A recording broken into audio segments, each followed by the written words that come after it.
गाना गाते हैं ना, ये देश है वीर जवानों का, अलबेलों का, मस्तानों का, पता नहीं कहां चले गए थे इस वक्त सब। इस वक्त पता नहीं कहां चले गए। पता नहीं वो गाड़ी वाली के पीछे जो महाकाल और पता नहीं क्या क्या लिखाए हुए हैं, कोई 786 लिखाए है, कोई महाकाल लिखाए है, कोई लिखा है राजस्व विभाग हीरो होंडा स्प्लेंडर में। पत्रकार, पता नहीं गाड़ी पे ये सब स्टिकर लगा के क्या दिखाना चाहते हैं। अरे वाइसरॉय लिखाओ। कुछ लोग लिखा लेते पूर्व विधायक। एक आदमी लिखाया हुआ था पूर्व सलाहकार, पूर्व मंत्री, पूर्व प्रधान, पूर्व प्रेमी भी लिखा लो। मतलब जलवा दिखाने का इतना शौक है, इतना। सब पता नहीं कहां चले गए थे वो जो जलवा वाले जलवाधारी लोग हैं, वो सब पता नहीं। कोई कहता हम पठान है, कोई कहता ब्राह्मण है, कोई कहता राजपूत है, कोई कहता हम दलित योद्धा है। पता नहीं सब कहां इस वक्त गायब हो गए। पता नहीं, कहीं चले गए होंगे, कहीं बाहर फरसिया और सिया चले गए होंगे। जय हिंद फ्रेंड्स। तो मॉडर्न इंडिया की सीरीज आगे बढ़ते हुए आप सबके खुशी से मैं भी खुशी हूं कि आप विषय की अवधारणागत समझ डेवलप कर रहे हैं। किसी भी विषय को पढ़ने का सबसे प्यारा तरीका यह है कि उसकी जो कॉन्सेप्चुअल, ये विषय हमें पढ़ने क्यों है, हिस्ट्री क्यों पढ़ना है, इकोनॉमी क्यों पढ़ना है, ज्योग्राफी क्यों पढ़ना है। अब ज्योग्राफी अगर आप नहीं पढ़ोगे तो आपको कैसे पता चलेगा कि अंटार्कटिका में स्टेट नहीं बन सकता। अगर आपने ज्योग्राफी नहीं पढ़ी, इकोनॉमी नहीं पढ़ी, तो आपको कैसे पता चलेगा कि भाई साहब अंटार्कटिका में स्टेट फॉर्मेशन नहीं हो सकता। क्योंकि स्टेट का सोल क्या है, टैक्सेशन। आप सारे लोग जो एक बुनियादी गलती करते हो ना, फंडामेंटल मिस्टेक करते हो, वो ये करते हो कि किसी भी विषय की जो अवधारणागत समझ है, अवधारणागत, ये टर्म बहुत इंपॉर्टेंट है, ये टर्म आप लिख लो। किसी भी विषय की जो अवधारणागत समझ है, आप उस आधार पर नहीं पढ़ते हो। अवधारणागत समझ मतलब कॉन्सेप्चुअल, कि ये सब्जेक्ट पढ़ना ही क्यों है। बस यहीं पर आप जो है उसको रटने की कोशिश करते हो। और जब रटने, अब आज से 20 साल पहले रटना आसान था, 30 साल पहले रटना आसान था, क्योंकि बाहर की दुनिया बंद थी, कुछ खुला ही नहीं हुआ था, लोगों को कुछ पता ही नहीं था। आज बाहर की दुनिया इतनी ज्यादा खुली हुई है, इतनी ज्यादा,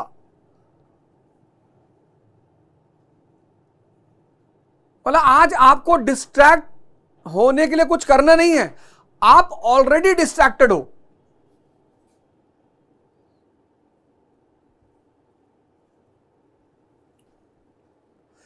जैसे 1990 में डिस्ट्रैक्ट होने के लिए कुछ करना पड़ता था,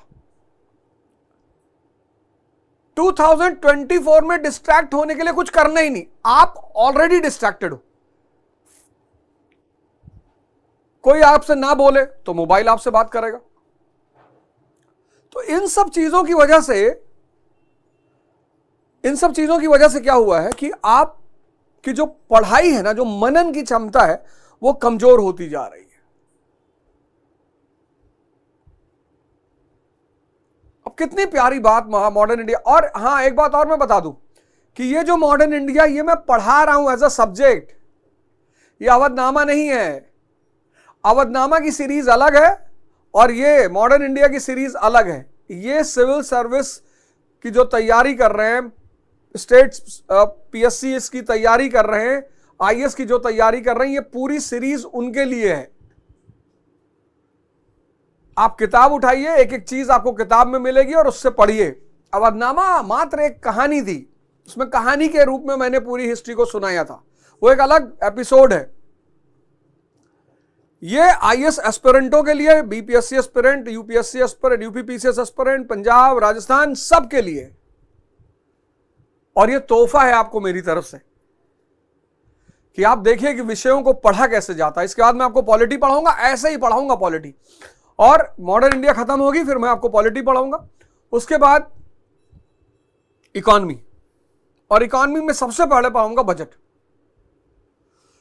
खैर, कहानी ऐसी चल रही है कि कहानी कुछ ऐसी चल रही है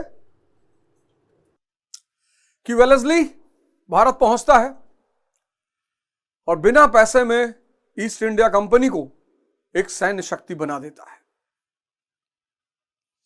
बल बुद्ध विद्या देहु मोहि हरहु कलेश विकार। इतना बड़ा तोहफा आपके पास है, आप उसको इस्तेमाल ही नहीं कर रहे हो। मैंने कहा ना, वो डायग्राम पिछली बार मैंने आपको बना के दिया कि महमूद गजनी, मोहम्मद गौरी, नादिर शाह, अब्दाली सब सेना लेकर भारत आए और ये ईस्ट इंडिया कंपनी के व्यापारी। रॉबर्ट क्लाइव ने नींव रखी, कॉर्नवालिस और वॉरेन हेस्टिंग ने उस नींव को मजबूत किया। मैंने आपको एक्सप्लेन किया सारी बातें। और फिर वेलेस्ली ने कंपनी का साम्राज्य विस्तार, लॉर्ड हेस्टिंग ने उसको और आगे बढ़ाया। लॉर्ड हेस्टिंग 1813 से 1822,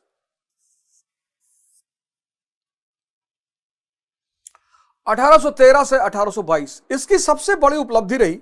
सबसे बड़ी 3 बड़ी उपलब्धि रही इसकी। पहली उपलब्धि, ended Maratha power in India. Ended Maratha power,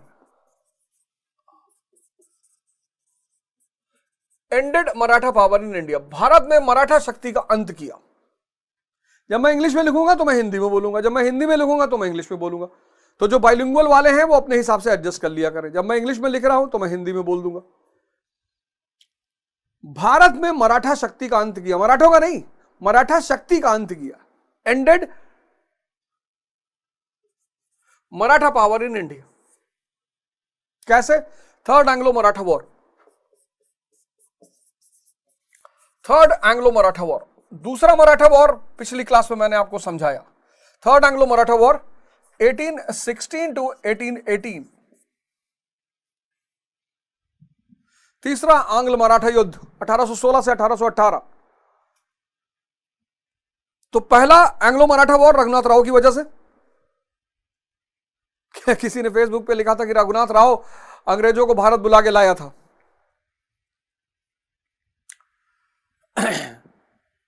तो पहला एंग्लो मराठा युद्ध रघुनाथ राव की वजह से, दूसरा एंग्लो मराठा युद्ध बाजीराव सेकंड की वजह से, और तीसरा, पहले में क्या हुआ? शांति समझौता हुआ, दोनों पार्टी बराबर की ताकतवर, और शांति समझौता हुआ 20 साल के लिए। 20 साल के लिए शांति समझौता हुआ।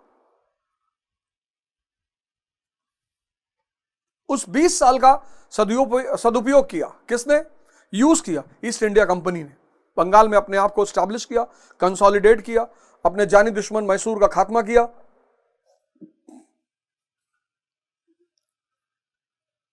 और फिर वो पलटे मराठे की तरफ। और सेकेंड एंग्लो मराठा वॉर में वेलेस्ली ने मराठों को अपंग कर दिया। सेकेंड एंग्लो मराठा वॉर में वेलेस्ली ने मराठों को अपंग कर दिया। अब उस अपंग मराठा शक्ति को अंत किया लॉर्ड हेस्टिंग ने। कैसे किया? Third Anglo Maratha war. मुद्दा पिंडारी, पिंडारी बना मुद्दा। अब ये कौन है? ये ट्राइब है, महाराष्ट्र रीजन की ट्राइब है, महाराष्ट्र राजस्थान वहां की ये ट्राइब है। इन पे एक मूवी बनी थी, सलमान खान की एक मूवी थी वीर। इन पे एक मूवी बनी थी वीर। इनका जो प्रोफेशन है वो युद्ध है, लूटपाट और युद्ध, ये इनका प्रोफेशन है। तो जब मराठा पावर पेशवाओं के अंडर में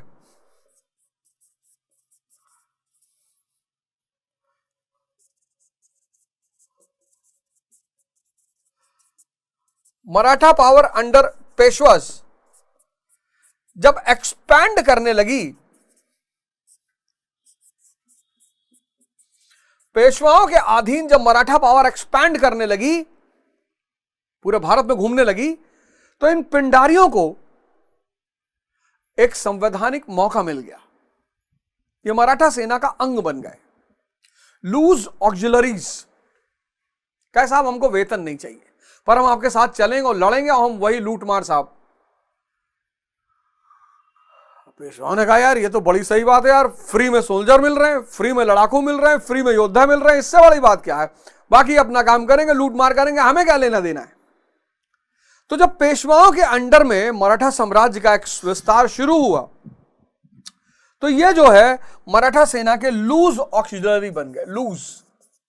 लूज ऑक्सिलरी,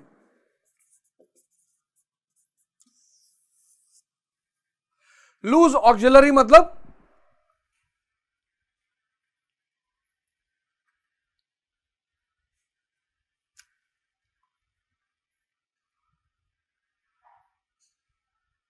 अवैतनिक सेना। अवैतनिक मतलब वेतन वाली सेना नहीं, अवैतनिक कि ठीक है भैया लड़ो हमारी तरफ से और तुम्हें लूटपाट करना है तुम करो। और फिर बाजीराव वंश से लेकर माधोराव पूरे भारत में इन्होंने दौरा किया। मराठा सेना ने किया, उसने चौथा सरदेशमुखी लिया, इन्होंने लूट मार की। Second Anglo Maratha war, second Anglo Maratha war जब मराठा शक्ति क्रिपल्ड हो गई, अपंग हो गई, second Anglo Maratha war, Maratha शक्ति अपंग हो गई। जब मराठा शक्ति अपंग हो गई और घर में बैठ गई, अपंग आदमी घर में बैठेगा, तो पिंडारी अनएम्प्लॉयड हो गए। पिंडारी अनएम्प्लॉयड, ये बेरोजगार हो गए। जो मजा इन्होंने लिया था बाजीराव वंश से लेकर माधोराव तक, इनका मजा खत्म हो गया। बहुत मजा लिया इन्होंने, बाजीराव वंश से लेकर माधोराव तक इन्होंने इतना मजा लिया, इतना मजा लिया, खूब लूटपाट की और मराठों की विजय में इनकी अहम भूमिका भी रही क्योंकि लड़ना जानते हैं। लेकिन जब द्वितीय एंग्लो मराठा वॉर के बाद मराठा शक्ति अपंग, तो अपंग आदमी बैठ गया। जब वो बैठ गया, ये पिंडारी बेरोजगार। जब पिंडारी बेरोजगार हो गए तो घर में ही लूटपाट करने लगे। क्रिएटेड इंटरनल क्राइसिस, आंतरिक समस्या पैदा कर दी। आदमी का जो व्यवसाय है वो तो करेगा ही ना, तो पिंडारियों ने आंतरिक समस्या पैदा कर दी और सारे इंपॉर्टेंट पोर्ट या तो मलाबार के तट पे या कोरोमंडल के तट पे, तो कंपनी का सारा माल महाराष्ट्र से होकर निकलेगा और जब महाराष्ट्र से होकर निकलेगा ये लूटपाट करेंगे। भाई बाहर का बाजार बंद हो गया तो अंदर के बाजार पे हमला करेंगे। ये कंपनी के ट्रेड को बड़ा नुकसान पहुंच रहा था इन पिंडारियों की वजह से। किसको नुकसान पहुंच रहा था? ईस्ट इंडिया कंपनी के ट्रेड को। ईस्ट इंडिया कंपनी के ट्रेड को लॉस हो रहा था और जब ईस्ट इंडिया कंपनी के ट्रेड को लॉस होगा, किसी को भी जब इकोनॉमिक नुकसान, आर्थिक नुकसान होगा तो वो तुरंत आवाज उठाएगा। बहुत कम लोग दुनिया में राणा प्रताप की तरह होते हैं जो आन बान शान के लिए लड़ते हैं। 99% लोग अगर लड़ते हैं तो सिर्फ इकोनॉमी के लिए लड़ते हैं। इसीलिए तो राणा प्रताप महान है कि भाड़ में गई इकोनॉमी, पैसे की चिंता ही नहीं करनी, आन के लिए लड़ना है। सब राणा प्रताप नहीं हो सकते।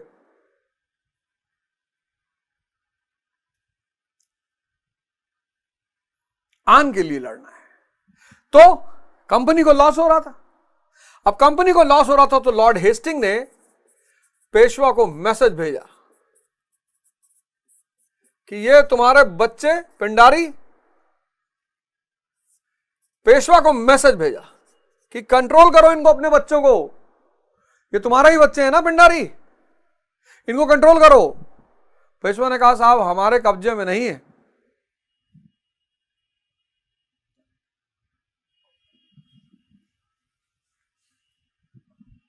भाई तुम्हारे बच्चे ने किसी को तमाचा मार दिया, अगला आदमी आया तुमसे शिकायत करने, तुमने कहा मेरा बेटा मेरे कब्जे में नहीं है, उसने तुम्हारे बेटे को बंद करके बहुत पीटा। अब तुमने इसको सेल्फ रिस्पेक्ट पे ले लिया। अब कैसे तुम सेल्फ रिस्पेक्ट पे ले सकते हो? जब तुमने कहा मेरा बच्चा मेरे कब्जे में नहीं है, जब पेशवा ने कहा मेरा बच्चा मेरे कब्जे में नहीं है, ये पिंडारी हमारे कब्जे में नहीं है, तो Lord Hasting decided for military action. Lord Hasting ने कहा कि सैन्य कार्रवाई करो इनके ऊपर, military action. And this was an attack on the respect, dignity and sovereignty of Marathas, independent loving Marathas. जब लॉर्ड हेस्टिंग ने डिसाइड किया कि हम लेंगे मिलिट्री एक्शन, लॉर्ड हेस्टिंग उसने डिसाइड किया कि हम एक्शन लेंगे। Lord Hasting decided to take military action, कि हम लेंगे मिलिट्री एक्शन, हम सैन्य कार्रवाई करेंगे। और जब लॉर्ड हेस्टिंग ने डिसाइड किया कि हम सैन्य कार्रवाई करेंगे, तो this was a attack on respect, dignity,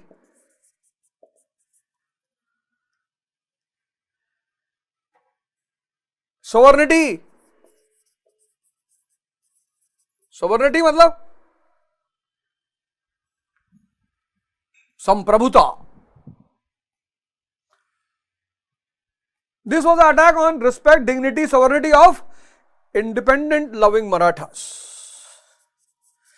Independence loving Marathas. वो जो आजादी के प्रेमी थे, जिन्होंने किसी को बर्दाश्त नहीं किया, ना बीजापुर, ना गोलकुंडा, ना मुगल, उन्होंने कहा तुम अंग्रेज व्यापारी,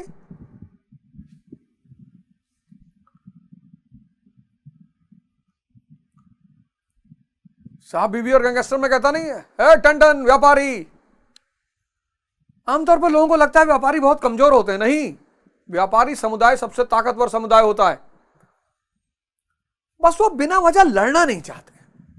मारवाड़ी, सिख, पंजाबी, ये कमजोर कम्युनिटी नहीं है, बड़ी गलत अवधारणा है, ये बड़ी गलत अवधारणा है कि बनिया बहुत कमजोर होता है, बिल्कुल नहीं होता, बनिया बहुत समझदार होता है। वो कहता है मुफ्त में नहीं लड़ना है, लड़ना चाहते हो तो हजार हजार रुपया निकालो तब लड़ा जाए। कुछ धारणाएं बहुत गलत हैं कि बिजनेसमैन कम्युनिटी बहुत कमजोर, कुछ कमजोर नहीं होती, बहुत ताकतवर और बहुत समझदार। गांव में 10-10 बिस्सा जमीन के लिए मुकदमा लड़े और 20-20 बीघा जमीन बिक गई और बर्बाद हो गए।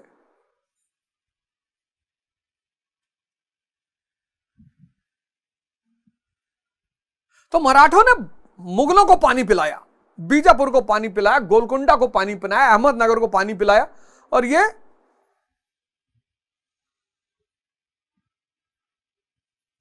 और फिर पेशवा ने सिंधिया के साथ मिलकर पूना में रेजिडेंसी पर हमला कर दिया। Attack on residency, Poona residency by Peshwa. Attack on Poona residency by Peshwa. Peshwa ने पूना रेजिडेंसी पर हमला कर दिया और यहीं से शुरू हुआ थर्ड एंग्लो मराठा वॉर। हारना ही था, हार गए मराठा, पेशवाशिप डिसॉल्व हो गई। पेशवाशिप डिसॉल्व हो गई। मराठों की भावना का सम्मान करने के लिए, देखो दिमाग उनका, मराठों की भावना, उनको पता ये टेरेन बहुत खतरनाक है, ये गुरिल्ला वॉर की टेरेन है, इनको मौका मत दो इनकी भावना भड़काने का।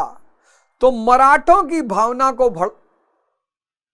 को सम्मान देने के लिए उन्होंने शिवाजी की, छत्रपति शिवाजी के परिवार से एक आदमी को निकालकर और सतारा का राजा बना दिया और मराठा कन्फेडरेसी के साथ सब्सिडियरी अलायंस कर लिया और यहीं पर मराठा शक्ति का अंत हो गया। 3 काम किया थर्ड एंग्लो मराठा वॉर में। पहला काम यह किया, पेशवाशिप को भंग कर दी, खत्म, पेशवाशिप को भंग कर दिया।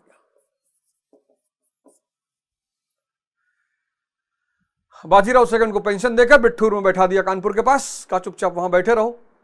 बाद में इनके दत्तक पुत्र बाजीराव सेकंड के नाना साहेब, उन्होंने कहा मुझे पेंशन, अरे बोले ऐसे तो अडॉप्टेड बेटों को थोड़ी पेंशन मिलेगी। तब उन्होंने 1857 के विद्रोह में हिस्सा लिया। तो पहला काम किया, पेशवाशिप को भंग कर दिया। दूसरी, मराठा भावना का सम्मान करने के लिए सतारा में छत्रपति शिवाजी महाराज के वंशज को गद्दी पर बैठा दिया। छत्रपति शिवाजी के वंशज को सतारा में बिठा दिया, जिससे मराठों की भावना का सम्मान हो सके कि देखो भैया तुम्हारा राजा तुम्हारे पास है, हम तुम्हारे ऊपर का शासन नहीं कर रहे हैं। यह काम उन्होंने उत्तर प्रदेश में अवध में नहीं किया, क्योंकि जानते हैं कोई भावना ही नहीं है, कोई किसी के लिए लड़ेगा ही नहीं, और गुरिल्ला वॉर संभव नहीं है। और तीसरा उन्होंने काम किया कि जो मराठा संघ है, मराठा कन्फेडरेसी है, उसके साथ उन्होंने सहायक संधि कर ली, सब्सिडियरी अलायंस। और इस तरह भारत में एक बहुत बड़ी शक्ति, एक बहुत बड़ी शक्ति, 18वीं सदी की एक बहुत बड़ी शक्ति को मराठों ने खत्म कर दिया, अंग्रेजों ने खत्म कर दिया। एक चैप्टर और क्लोज हो गया। तो 1765 बंगाल, 1799 मैसूर और 1817 मराठा।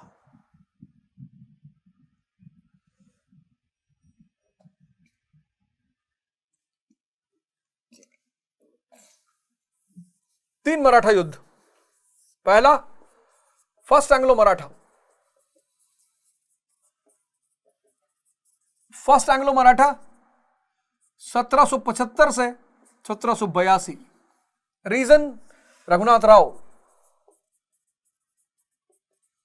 रघुनाथ राव का एंबिशन। दूसरा Anglo Maratha, second Anglo Maratha 1802 से 1805।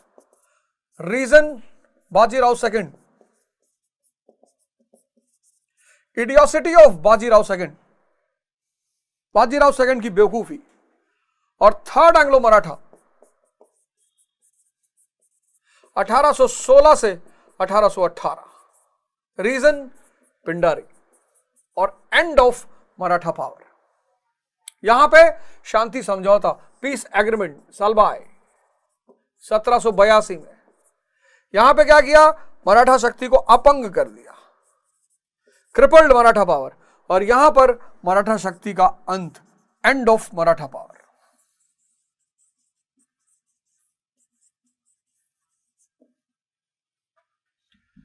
मतलब सलाम है अंग्रेजों को, सलाम। गाना गाते ना, ये देश है वीर जवानों का, अलबेलों का, मस्तानों का। पता नहीं कहां चले गए थे इस वक्त सब, इस वक्त पता नहीं कहां चले गए। पता नहीं वो गाड़ी वाली के पीछे जो महाकाल और पता नहीं क्या क्या लिखाए हुए हैं, कोई 786 लिखाए है, कोई महाकाल लिखाए है, कोई लिखा है राजस्व विभाग हीरो होंडा स्प्लेंडर में। पत्रकार, पता नहीं गाड़ी पे ये सब स्टिकर लगा के क्या दिखाना चाहते हैं। अरे वाइसरॉय वाइसरॉय लिखाओ। कुछ लोग लिखा लेते पूर्व विधायक। एक आदमी लिखाया हुआ था पूर्व सलाहकार, सलाहकार पूर्व मंत्री, पूर्व प्रधान, पूर्व प्रेमी भी लिखा लो। मतलब जलवा दिखाने का इतना शौक है, इतना। सब पता नहीं कहां चले गए थे वो जो जलवा वलवा वाले जलवाधारी लोग हैं, वो सब पता नहीं। कोई कहता हम पठान है, कोई कहता ब्राह्मण है, कोई कहता राजपूत है, कोई कहता हम दलित योद्धा है। पता नहीं सब कहां इस वक्त गायब हो गए। पता नहीं, सब कहीं चले गए होंगे, कहीं बाहर फरसिया और सिया चले गए होंगे। लेकिन कहब तो लग जाई धक से, हैं? वही वाला हाल है, कहब तो लग जाई धक से।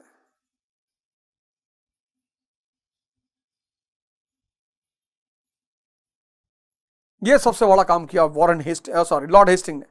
मराठा शक्ति का भारत में अंत कर दिया।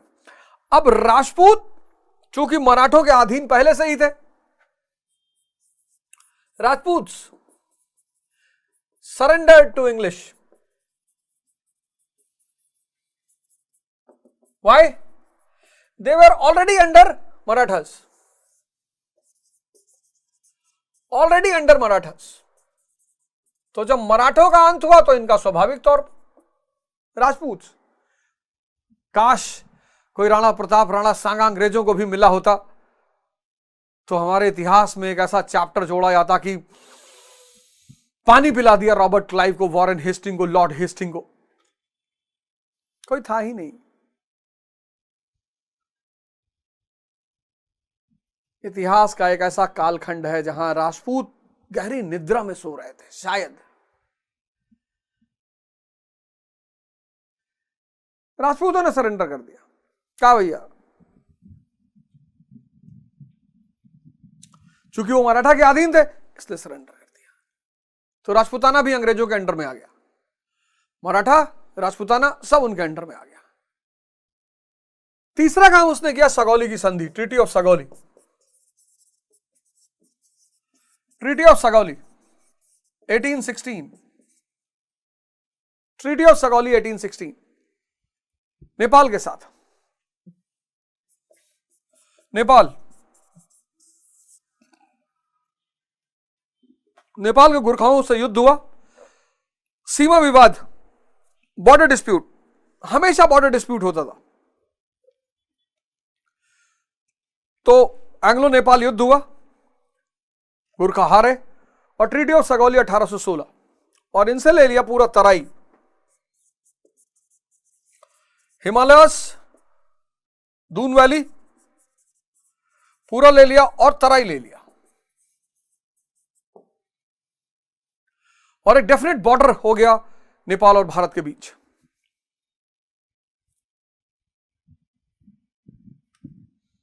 भारत और नेपाल के बीच एक स्थायी सीमा का निर्माण किया।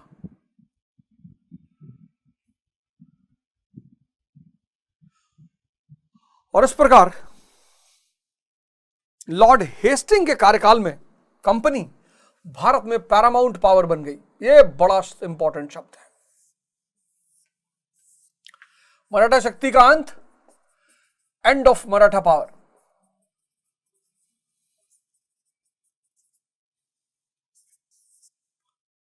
सबजुगेटेड Rajputana,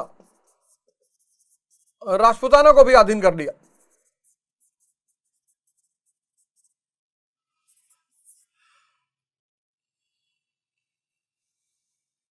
end of border dispute with Nepal.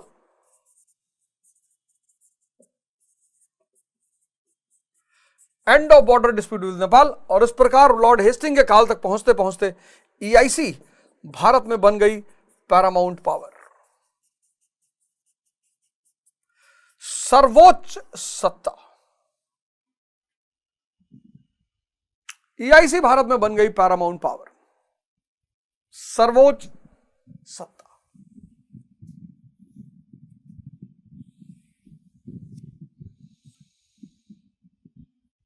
तो क्लाइव ने क्या किया? फाउंडेशन रखा। उस फाउंडेशन को मजबूत किसने किया? वॉरेन हेस्टिंग और कॉर्नवालिस ने। उस मजबूत फाउंडेशन पर भवन का निर्माण किसने किया? वेलेस्ली और लॉर्ड हेस्टिंग ने। और कंपनी भारत में बन गई पैरामाउंट पावर। अब फिर वही formula, C is equal to C, conquest is equal to consolidation. अब कंसोलिडेशन का समय, कॉन्क्वेस्ट का समय पूरा हो गया, कब्जा का समय पूरा हो गया, अब समय आया कंसोलिडेशन का। ये गलती मराठों ने की, कॉन्क्वेस्ट बहुत किया, कंसोलिडेशन नहीं किया।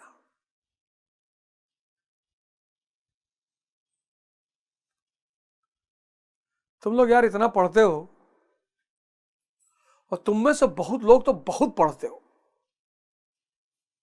मतलब मैंने जितना ज्यादा पढ़ते हुए लड़कों को इलाहाबाद और पटना में देखा है,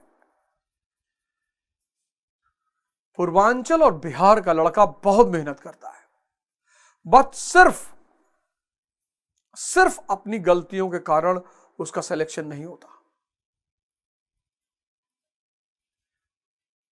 और पढ़ के सिलेक्शन होगा नहीं, क्योंकि तैयारी एकदम अलग चीज है ना। पढ़े तो ग्रेजुएशन में पढ़े, क्या आता है तुमको?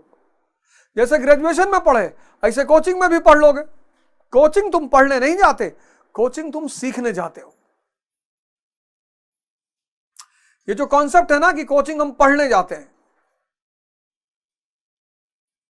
कोचिंग तुम सीखने जाते हो। पढ़ाई किए 12 साल कॉलेज स्कूल में, क्या मिला? कंपाउंड की डिफिनेशन बहुसंख्यक लोगों को नहीं आती। मैंने पूछा बहुसंख्यक लोगों को कंपाउंड क्या है? अरे बोले बिल्डिंग के बाहर जो होता है वो कंपाउंड है। बताओ, 12 साल स्कूल में पढ़े, 3 साल ग्रेजुएशन किए, कहीं कहीं अब तो 4 साल है।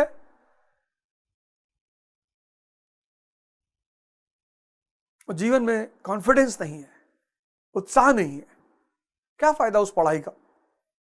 कोचिंग तुम जाते हो सीखने के लिए।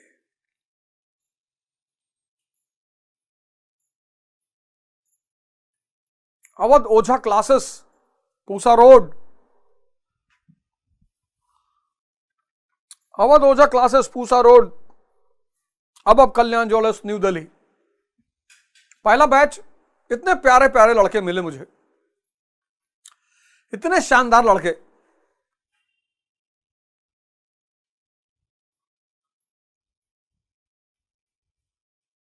और सबसे बड़ी बात, उनके पेरेंट्स अब मिलने आ रहे हैं।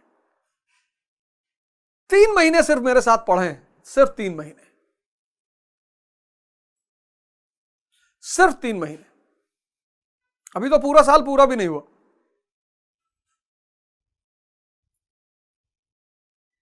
अब कंसोलिडेशन का समय आ गया। वेलेस्ली और लॉर्ड हेस्टिंग ने एक बहुत बड़े भूभाग पर कब्जा कर लिया है। अब कंसोलिडेशन का समय आ गया, और कंसोलिडेट कौन करेगा? William Bentinck.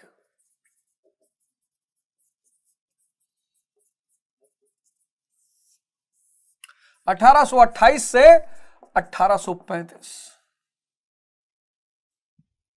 तो बच के रहिएगा, बहुत लोग उड़ा रहे हैं कि अरे अवधनामा का कोर्स है, अवधनामा नहीं है। अवधनामा अलग चीज है। वहां मैंने किस्सा गोई के रूप में पूरी कहानी सुनाई थी, यहां मैं पढ़ा रहा हूं।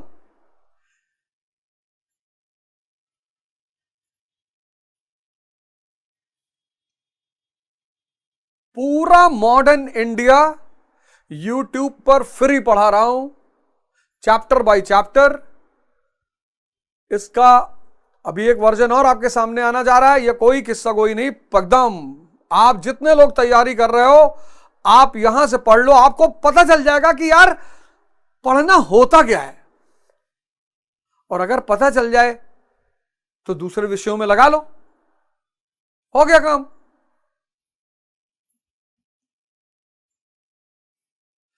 अगर पता चल जाए तो दूसरे विषयों में लगा लो, काम हो गया।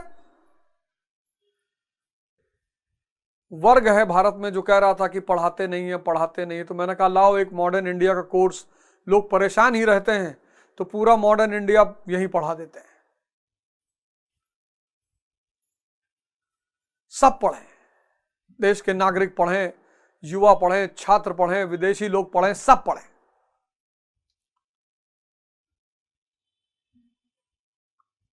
और इस कोर्स के दौरान जितने लोग एडमिशन ले रहे हैं वो सब 501 के मॉडल में चलेंगे। नहीं तो पॉलिटी का जब कोर्स मैं लॉन्च करूंगा तो वो 2100 रुपए का होगा, तब पर भी बहुत कम है। 2100 रुपए भी बहुत कम है। पूरी पॉलिटी अगर आप 2100 में पढ़ लेते तो फिर तो मतलब तो वही कोर्स हो जाएगा 2100 रुपए महीना। जय हिंद, जय भारत।